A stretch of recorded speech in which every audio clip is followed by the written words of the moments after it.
Welcome to the second session in Wldfyr's webinar series, How to Leverage Brand Positioning to Become a Category Leader. And welcome back to those of you who had the pleasure of attending the first session, How Do You Know If Your Brand Works? If you missed it, no worries. We will gladly share the link into the recording in a follow-up email. We are so thrilled that you've decided to join us over your lunch hour today. Thank you very much. My name is Shannon Carter, and I am a project manager with Wldfyr. And Wldfyr is a soup to nuts branding agency that takes the brand journey with organizations from conception to establishment. We are industry agnostic and love partnering with all sorts of organizations, immersing ourselves in the brands. We invite you to introduce yourself in the chat if you feel so inclined, along with sharing your LinkedIn profile if you'd like to connect with the community on our call today. In addition, feel free to share a fun fact or a branding challenge that you faced, and we'll happily address that towards the end of the session. We've allotted time at the end of our session today to answer any questions or concerns that you may have. Also addressing comments, feel free to throw those in the Q&A section or the chat, and we will gladly address those at the end of our session today. So let's get started. Today, I have the pleasure of introducing you to Ashley Muir and Ruth Gaviria in just a moment.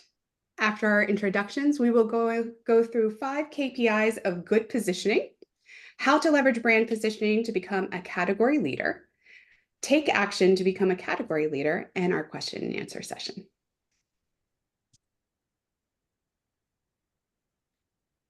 So I told you a little bit about Wldfyr, our mission and our vision. We create and build brand experiences that maximize impact by deeply connecting with consumers. And we design powerful brands that do great work and are optimistic about humanity. I'd like to introduce you to the spark that ignited Wldfyr, Ashley Muir. Ashley is a graduate of the Philadelphia University of Arts and is an expert in branding, strategic planning, and kerning. She has honed her graphic design skills and leveraged her brilliant brain to bring some of the most exciting brands to life. She has also forged relationships with partners in the industry, including Catherine Cabela, IP expert attorney specializing in creative ventures, who will be joining us on one of the seminars in this series, and our newest partnership with David Schneer and Angela Birch of Merrill Research, which will be rounding out our 4th webinar, talking about all results, whether quantitative or qualitative, which Wldfyr has had the pleasure of visualizing for our annual reports. One of our most important relationships realized by Wldfyr is with Ruth Gaviria, who is the founder and brand strategist at Quantum Brand Partners. In addition to being a brand positioning powerhouse, Ruth has served on the board of St. Jude's Hospital for over a decade.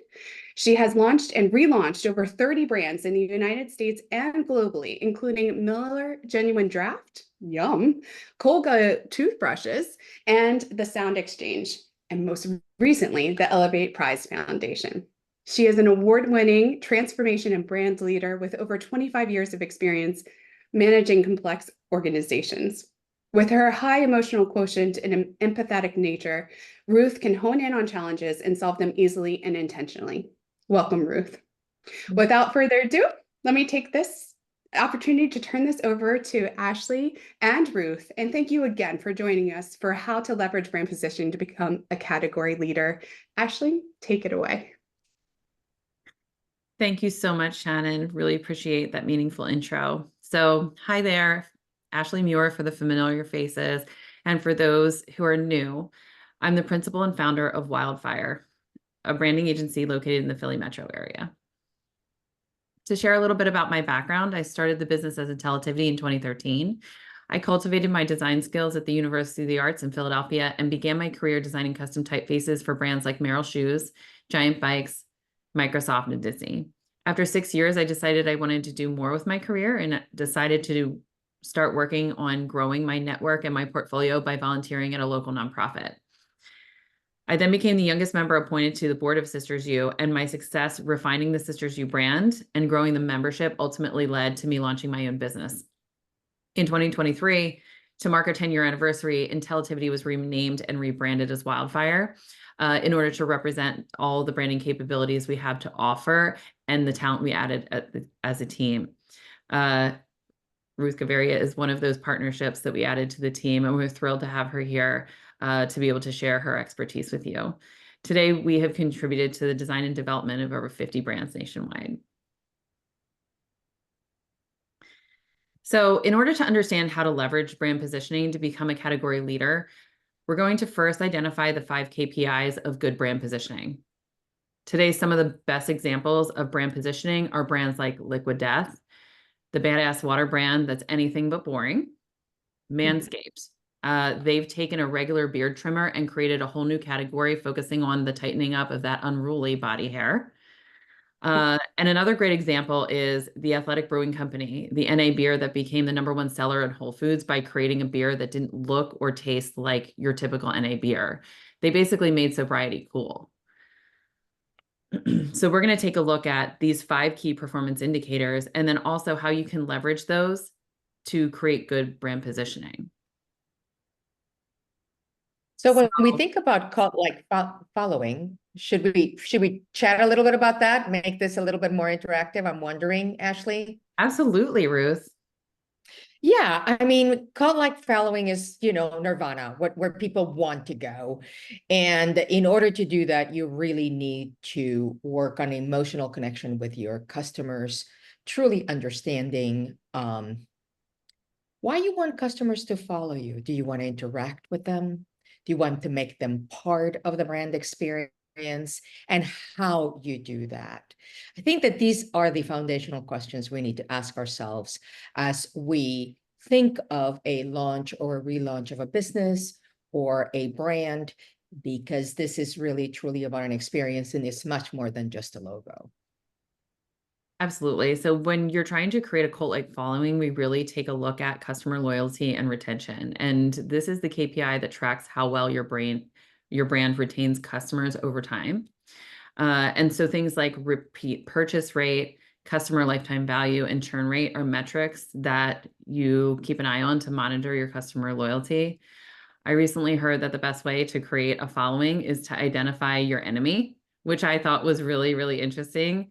And so you take a look at like World War II, or, in my generation, it was 9/11, right? Like creating an enemy really galvanizes a group as a whole. So if you take a look at Liquid Death, like who was their enemy? It's boring water, right? That's the enemy. So I think that's just like an interesting way to take a look at your brand. And if you're having trouble identifying really like who is your follower, to kind of create an enemy and then build a positioning around that. What do you think about that, Ruth? One of the exercises that we've done, Ashley, and we've done it together, is one of the questions we ask on brand positioning. Okay, how would you kill yourself? And we say that in a way that, hey, what out there, could risk your value proposition? What is it that you need to do to ensure that you're relevant in culture and that you're relevant into the future? So this is not a morbid take on what you need to do, much more on broadening your lens on what is possible.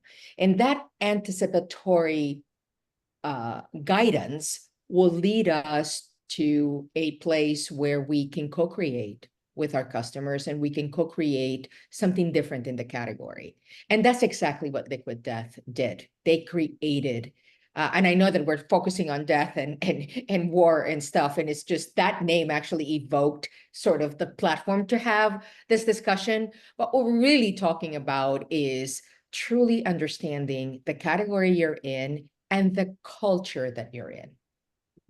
Absolutely. You want to make your customer a part of what you're doing and make them want to be a part of it. Okay, so the second key performance indicator that we look at is everybody knows your name. So this is really talking about brand awareness and measuring how well your target audience recognizes your brand.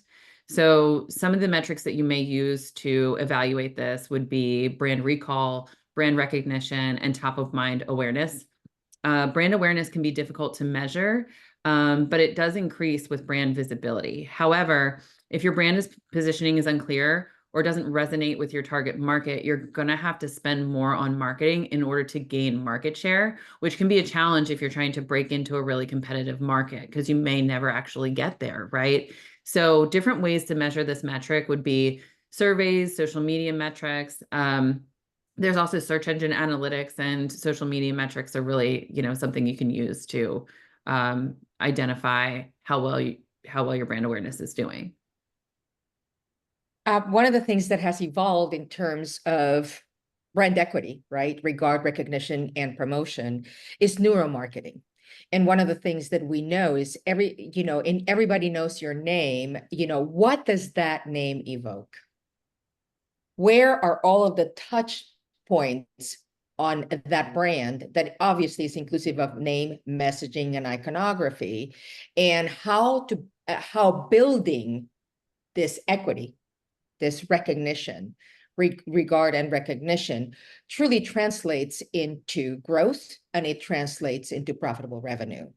So this is not something to put over on the wayside, not measure it.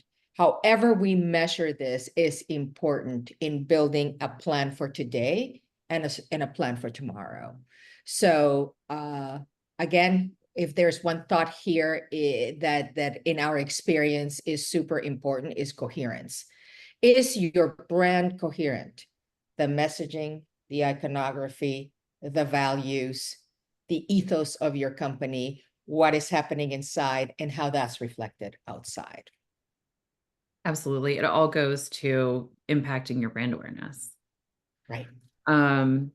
Okay, so the third KPI, your customers know what to expect from you, and they usually get it. So this is about brand perception. What is your customer expecting from you? And do you usually deliver it? And again, back to the consistency, is it consistent? So the brand perception is really assessing how the target market views your brand in terms of values, equity, and personality. Some of these metrics might include customer sentiment analysis, reviews, and net promoter scores. These are all commonly used to gauge brand perception, right? Because again, this is going to be a hard metric to nail down. And one of the things that we look for, and this is one of my favorite things to dig into, and I'll share a personal experience. My expectation of Apple, and I am devoted to this brand. I do not shy away from that. I lean hard on that. And, my expectation is really, really high. That bar is very high when it comes to the experience I have with the product and the experience that I have with customer service. That allows me to lean into this brand and also be an ambassador for that brand, as I just proved. Now, there's another brand that I'm not so keen on because I've had such a difficult experience with and such a difficult relationship with.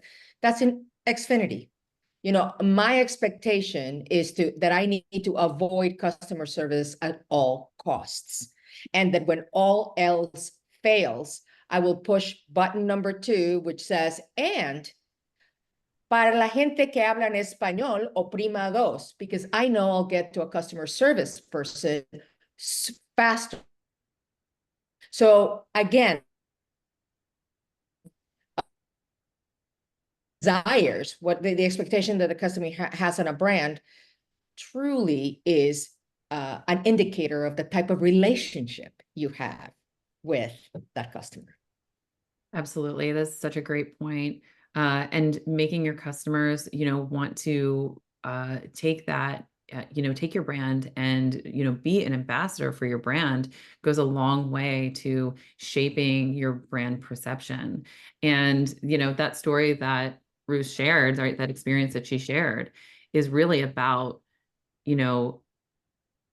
the brand not as the visual and the logo, which is a lot of times when we think of brand, that's what we look at. But this is really about how are you delivering that experience? And all of that goes to shape the perception and the value system and that logo is carrying.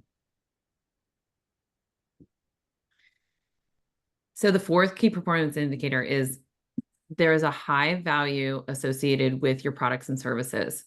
So this refers to the overall value of the brand perceived by the market, which we usually refer to as brand equity. It influences customer decision-making. It can be measured through customer surveys, financial performance, and comparing price premiums over competitors. So when you think about brand equity, think about brands like Yeti, Native Deodorant, and Starbucks. They're able to deliver so well on their value statement consistently that their customers are willing to pay up to more than 5 times what it costs to get that same item or product from a different brand. So being able to associate this high value with your products and services allows you to solidify your position in the marketplace. So those brands, again, like Yeti, Native, and Starbucks, the product isn't the same. And sometimes it's not but much better than other products on the market. I've certainly had better cups of coffee, right? But because they are able to maintain the high value of their brand and deliver it consistently, they're able to charge more. Competing on price alone really puts you in a very, very small box.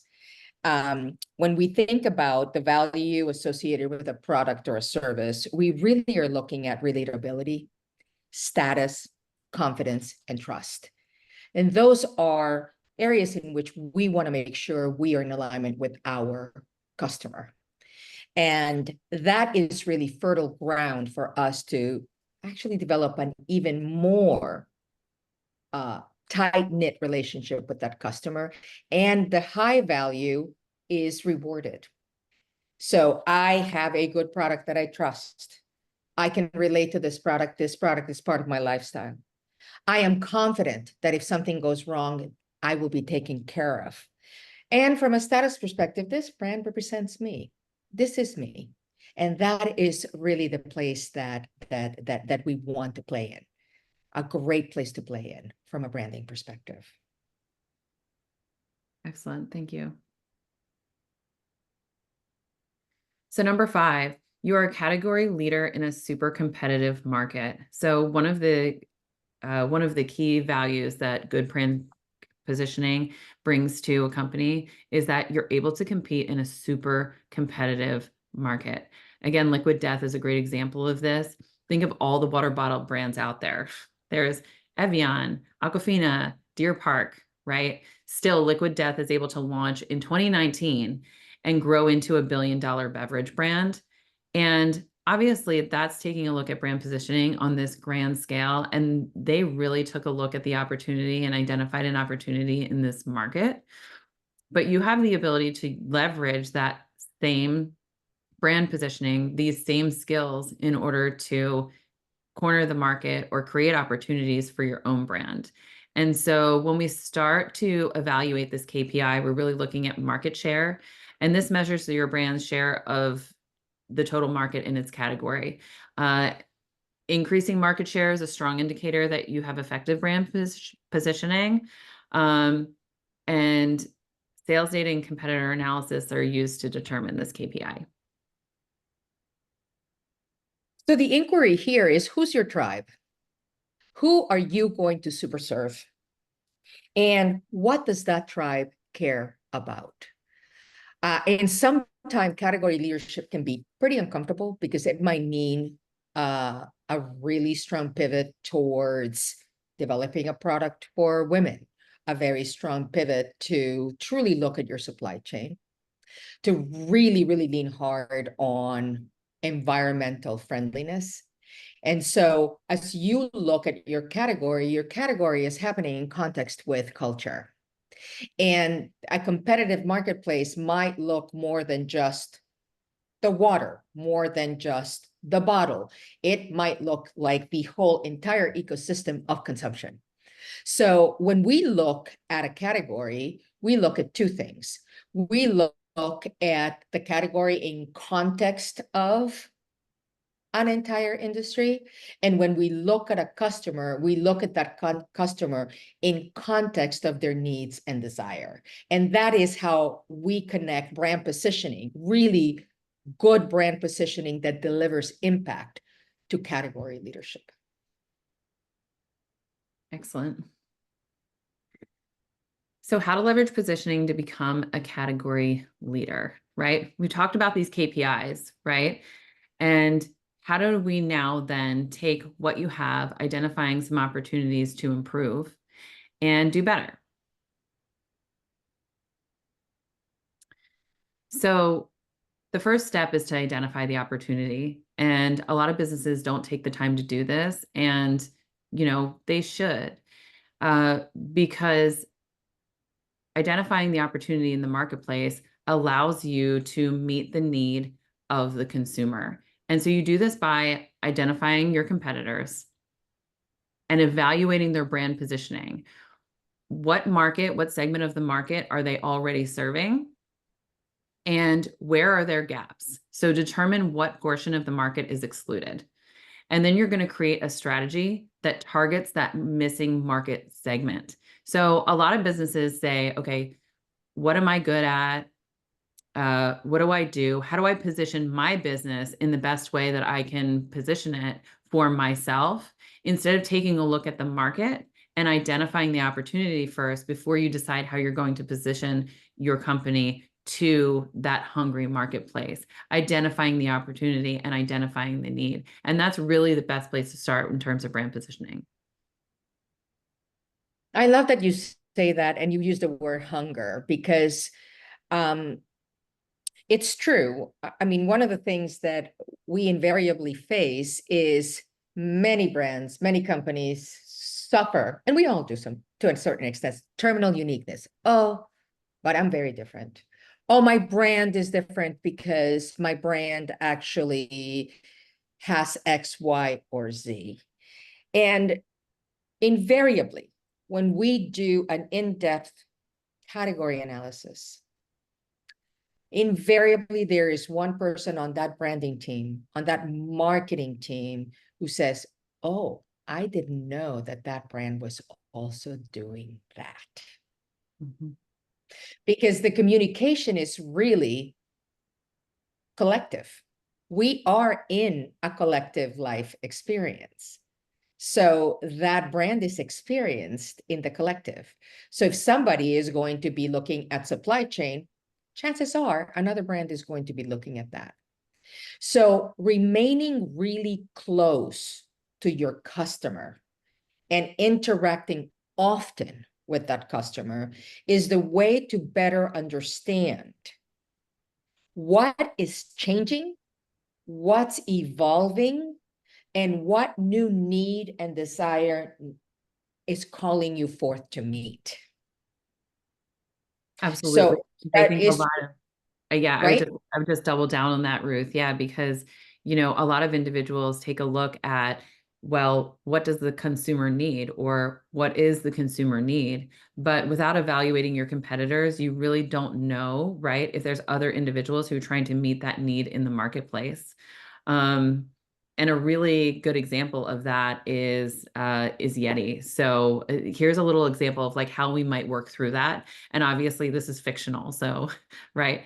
But you have Yeti, which is this superior technology, right? It keeps ice cold for days, right? And they have created a cult-like following, right? It is something to have the Yeti backpack and the cooler and the cup and everything else, all of the brand materials that keep everything cold for days, right?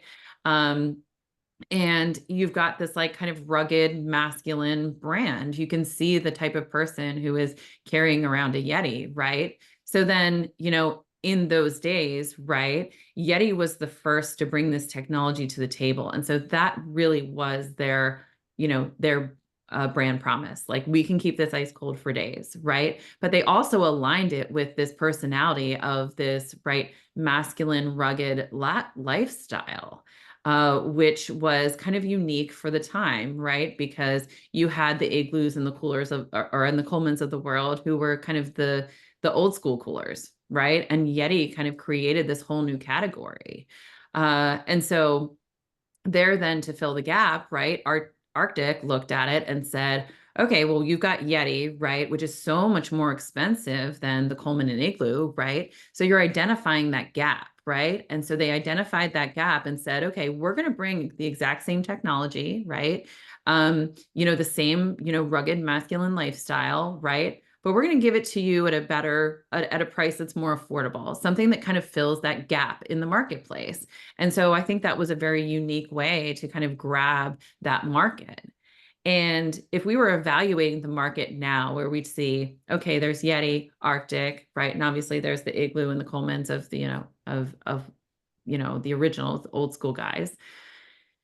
What could we evaluate? How could we evaluate these two brands and say, well, there's still something missing in this marketplace? And so my husband is the cult leader of Yeti. He has just about every Yeti item you can possibly think of. And so one of the things that I know, being a woman, that if I carry that Yeti beach bag, right, that is pink, right, supposed to be targeting my target audience, that thing drags on the ground if I hold the handle down. So guess what that means? That's actually not designed for me. So if we were starting to evaluate this brand in this marketplace, and obviously we would bring more metrics to the table, but it's a good example to show how you might start thinking about brand positioning and identifying opportunities in the marketplace. I love this example. And what I love about it is that it's really not about slapping a logo on or changing a color of a product. It's really about the research and development with a specific audience, a specific target in mind, and looking at, is there potentiality there? Is there truly a potential? And the potential has to be measured in, do I have an opportunity and the right to win more customers if I am able to meet more of their needs? So this becomes more about what's possible with a customer and less about, oh my God, I need to ensure that I am 5% up in sales for the next quarter, because then we might miss an opportunity for loyalty. And what we mean by that is, sure, you might sell to Ashley and all of her cohort pink Yetis. And it was wonderful. And that cohort got it and had the same feedback. This is too heavy, and I'm not tall enough to carry it. And then that is the slow death of a variant, or what I call a variant, or, a brand extension. So yes, short-term gain, not steeped in long-term insights. Absolutely, Ruth. And that's a great point, because sometimes it's not leveraging brand positioning to actually shift your company into that direction. Sometimes you can use brand positioning to identify an extension in your market, right? Opportunities for growth. So number 2, clarify your target audience. So this is where we take a look at your ideal customer profile. And if you're already in business or you already have a brand, you likely already know the customers who are really, championing you. You already know your champions. And so creating, a bucket of those champions and creating an ideal customer profile or an ICP for each one of those individuals will allow you to identify different archetypes within the ICP. Right. So we have a partner who we did a lot of work with, who has done work with the Invisalign brand. And when they started their marketing strategy, they had to identify 2 different segments they needed to appeal to. And this might be true for your brand as well. So when you start to identify that ideal customer profile, you might have different archetypes or segments within that profile. And for Invisalign, for example, they needed to convince parents that this was a good idea, right? Because those were the individuals who were going to be making the buying decisions. But they also needed to convince teens that this was a great idea for them as well. So fully building out your archetypes and your ideal customer profiles within those archetypes will go a long way to isolating those similarities and ensuring that your brand positioning is speaking directly to those individuals. And so, a while back, we really looked at geography and age as the primary indicators of, what were these personality types within your profile. But now, thanks to digital media, we have the ability to further dive deep into, the different specifics around who your target customer is. So you really should be considering things like mindset, culture, values, and an area where Ruth has a ton of experience is really evaluating the emotional state and building that in and hyper targeting your ideal customer. Actually, I'm glad that you brought that up as well, because, at the end of the day, we need to bring the unconscious conscious. A lot of the strides in research and the innovation in research has been in neuromarketing and neuroscience. What is that moment of truth? When somebody makes a decision on a brand, what subconscious feelings, thoughts are informing that decision? You combine that with AI and how AI can sort through an emotional set. You really can get to what a customer fears and wants, what a customer fears, because, at the end of the day, that is a motivator. I am going to buy the very best car with an alarm system because I fear that I am in an area where that car can be stolen. So Ford comes out with, this is bulletproof, this is absolutely thief-proof. And that becomes a benefit that really connects with that target audience.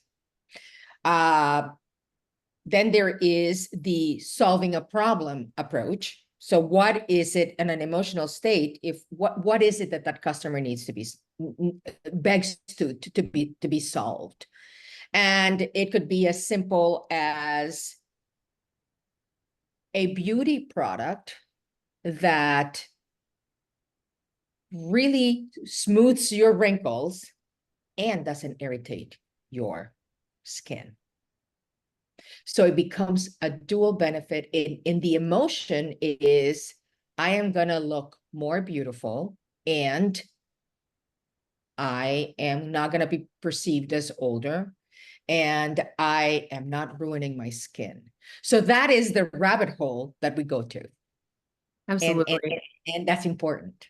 Absolutely, Ruth. And just to piggyback on that, I think everyone has had experiences where, right, geographical location is maybe less of an indicator that that person is in your target market than emotional response, right? And because we have the ability to gather a lot of that digital data, right, that click-through rate, et cetera, we have the ability to hyper target based on someone who has a very similar emotional response as someone else, and really getting down to, right, with your target audience, who is matching the personality of your ideal customer, which is just such a powerful tool to leverage to create good brand positioning. Okay, so 3, define your brand promise. So a brand promise is the commitment that a brand makes to its customers that encapsulates the experience, value, and benefits they can consistently expect. It defines what the brand stands for, how it differentiates itself from competitors. The promise should be clear, relevant, and aligned with the brand's values and positioning. It serves as the foundation for customer trust, guiding all brand actions and communication to ensure a consistent and positive customer experience. So how do you do this, right? So the first thing you need to do is identify the deep customer need and desire. I love that word hungry, Ruth, that you mentioned, right? What is this audience hungry for? And identify that. And then you need to determine how your brand meets that need, right? How are you showing up for your customer? And then define the experience, the value, and the benefits your customer can consistently expect from your brand, so that you have the ability to deliver right, that promise to them in a way that meets their need consistently. And then the final step, and this really adds to the consistency, is clarifying and simplifying the language to communicate to stakeholders, right? That this is your brand promise, and this is how we communicate this is how we communicate those values. Because if you're doing it right as the parent organization, you need to make sure that all areas, all segments of your organization are able to communicate that so that your brand promise remains consistent as you scale. Oftentimes, when we talk about brand promise, we also talk about business objective. So what is the business objective? What exactly are you offering? And how do we know that you are offering it at the right price, at the right time, to the right customer? And in this brand promise, again, oftentimes, we have people that have bright ideas and they are very excited. And it's like, I need a logo because I have this great idea and I know it's going to sell.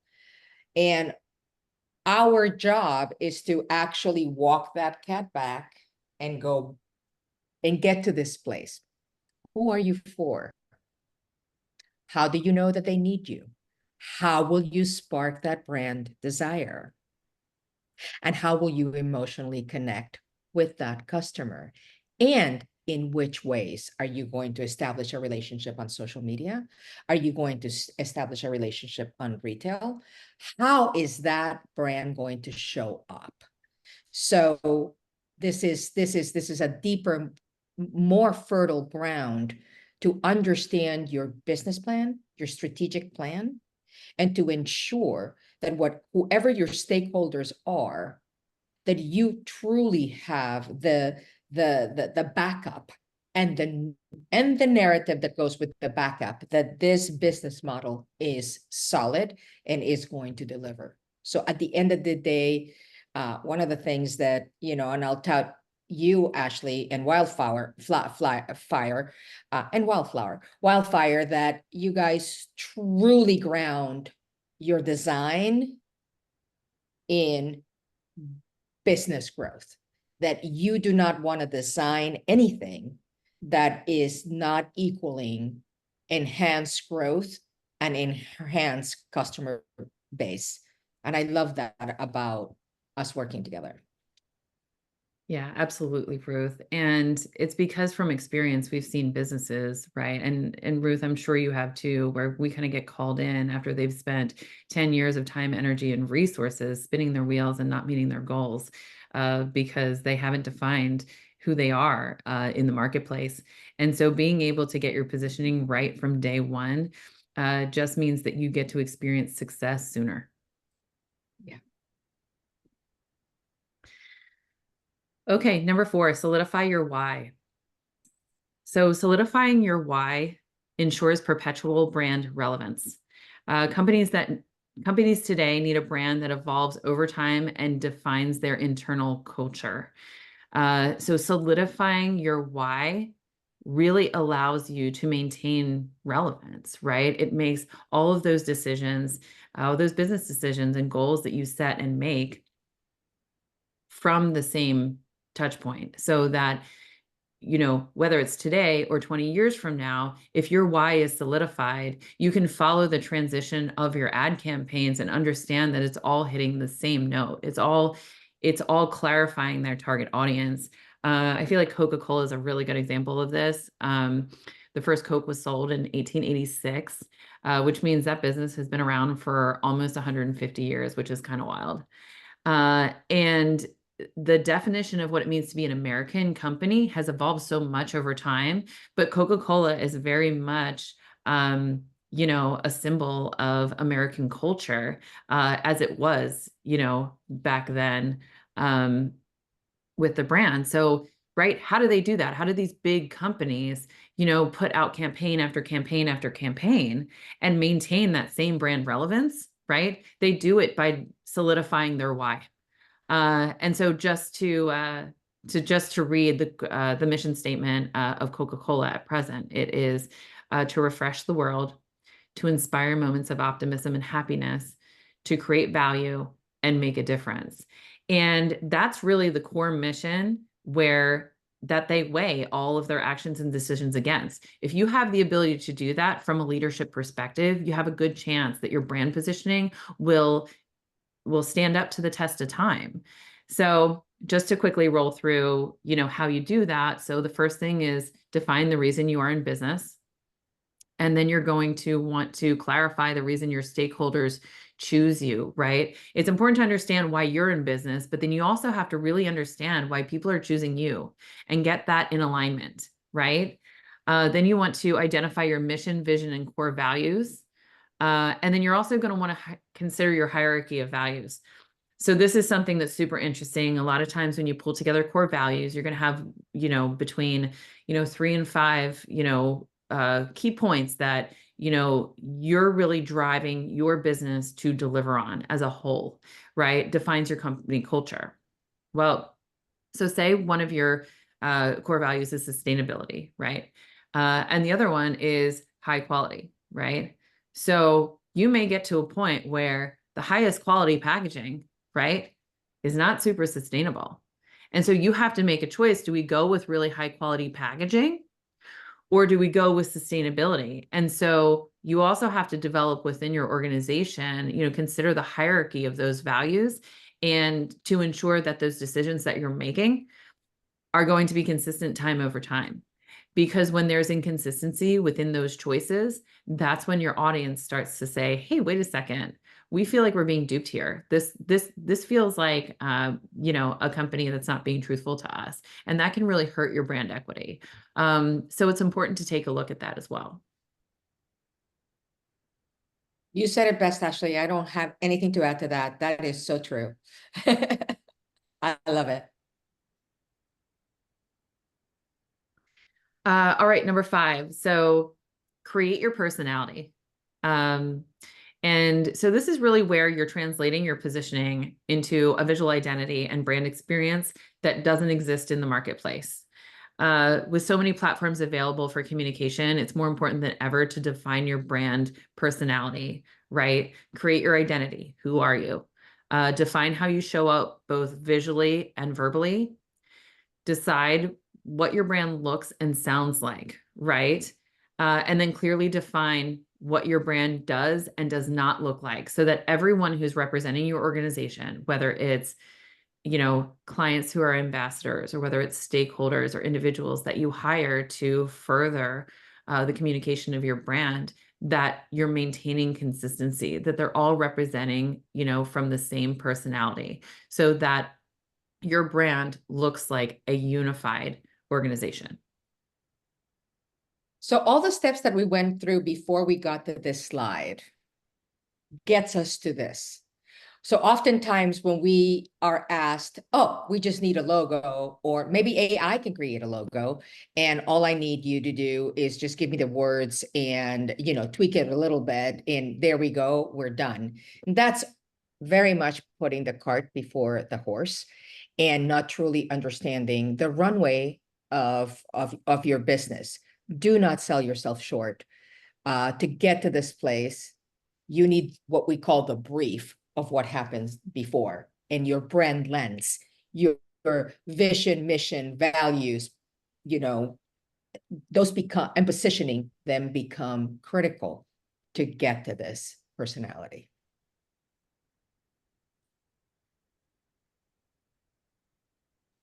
Okay, so now that we've identified the 5 key PIs of good branding or good brand positioning, and we've shared insights about the 5 components of good brand positioning, right? Like these are the pillars that, you want to make sure that you consider.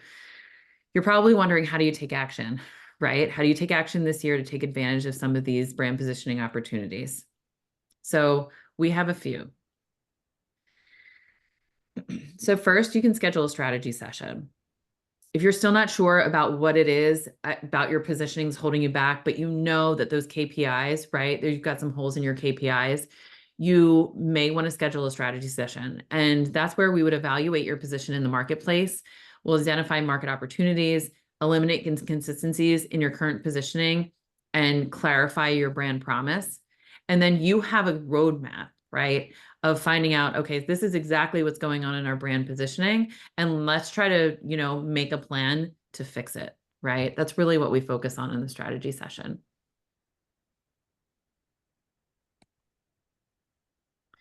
So the second thing we could do is choose a project. So sometimes after a learning session like this, it's standing out like a sore thumb. You know exactly what you need to be focused on. And if that's the case, we can certainly help and create an SOW that pulls together a project for you, allows you to take our expertise and kind of solve one thing. So that might be creating a relevant ad campaign, right? Or defining your personality, right? Maybe you just need to figure out, right, what is my personality so that all of our stakeholders can communicate in the same way and we don't sound disconnected. Maybe it's clarifying your brand voice. Or maybe you just need to determine your mission, vision, and core values in order to get yourself to the next step.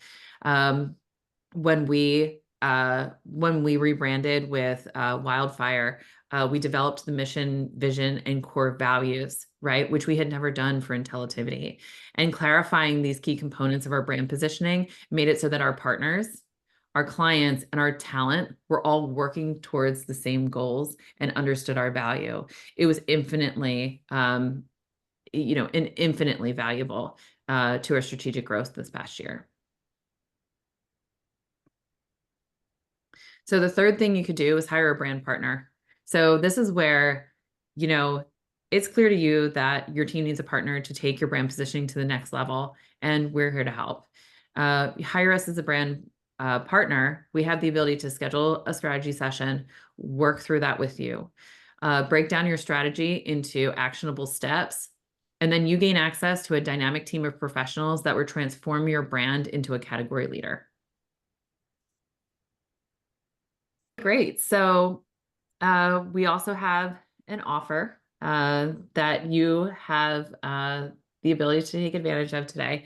What is your brand personality? And this will come out when we share the deck. This will be linked, and you can take the quiz. So, is your brand more Tay Tay or Beyonce? As a follow-up to this webinar, you'll have the opportunity to take our 20-question quiz. Answer all questions to identify just 8 minutes your brand personality as well as your super fan. So you'll have the opportunity to do something fun as well. I hope you take advantage of that. Otherwise, we just want to thank you so much for coming today. This has been an amazing experience. Thank you, Ruth, so much for all of your expertise. And we look forward to seeing everyone at our next session on market research. Thank you, everyone. Thank you.